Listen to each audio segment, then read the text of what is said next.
You are now standing at listening point 2 on the roof of the ore shed. From here, you have your first view of the blast furnace group of the World Cultural Heritage Site at the Völklingen Ironworks. You can see blast furnaces 1 to 3 with their blast heating apparatus and their pipes. The history of the Völklingen Ironworks began more than 100 years ago. Now, how did the works develop? What were things like at the beginning? And how did the ironworks affect the history of the town of Völklingen? In 1883, the first blast furnace in Völklingen was set to work.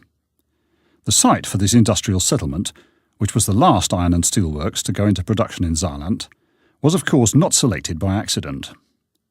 The railway to the north and the Saar to the south were the most important siting factors when the works was founded. Then, as now, connections to the transport network were of vital importance. Economic success showed that the founder of the company, Karl Röchling from nearby Saarbrücken, had been right. The works expanded rapidly. As soon as 1903, the 6th blast furnace went into operation. There was a boom in iron and steel from Völklingen. In front of you, you can see the transport bridges over which the ore was taken up to the sinter crusher. The ore crusher is the tall building to your left. Here, between the sintering plant and the blast furnaces, was the centre of the ore supply to the works. Without interruption, the clods of ore were taken to the crusher. Day and night, ore from all parts of the world was brought in on the railway tracks. The gluttonous blast furnaces had to be kept supplied with their food, iron ore, all the time. The history of Völklingen goes back over more than 1,000 years, which makes it one of the earliest settlements in Saarland. In the fertile meadows along the course of the Saar, it was an important fulcrum of transport and trade at the time of the Celts and, later, of the Romans. While the town remained a centre of trade and agriculture for a long time, the beginnings of industrialisation began their inexorable spread in the area from the 16th century onward. In nearby Geislautern, Saarland's first iron-smelting facility came into being in 1572, and in the early 17th century, open-cast mining for coal was carried on in the area around Völklingen. But it was not until later that the Industrial Revolution invaded the little town, which had been so quiet. A dispatch sent hurriedly by the Saarbrücken banker and industrialist Karl Röchling to his brother Theodor, just 6 miles away in Saarbrücken, on a warm August day in 1881, was to cause abrupt change in Völklingen life.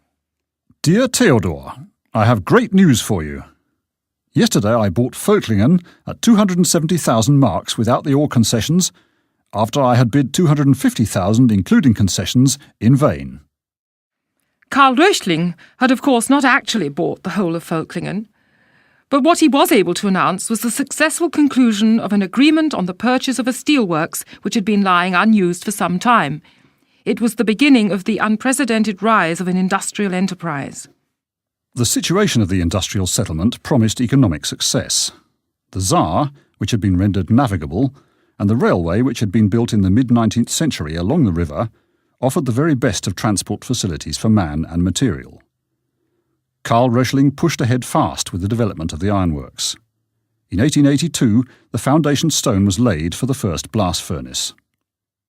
Now go back along the walkway on the ore track until you come to the burden shed. In the burden shed, you will find listening point 3. On the ore track, there are some benches where you can sit down and have a rest. At 11 a.m. and 3 p.m. on the ore track, you can hear the authentic sounds of the ironworks, and at 4 p.m. a work by the composer Oliver Strauch can be heard there entitled "The Ironworks is Groovy." When you hear the tone, stop your audio device with the yellow button. Start it again also with the yellow button at listening point 3.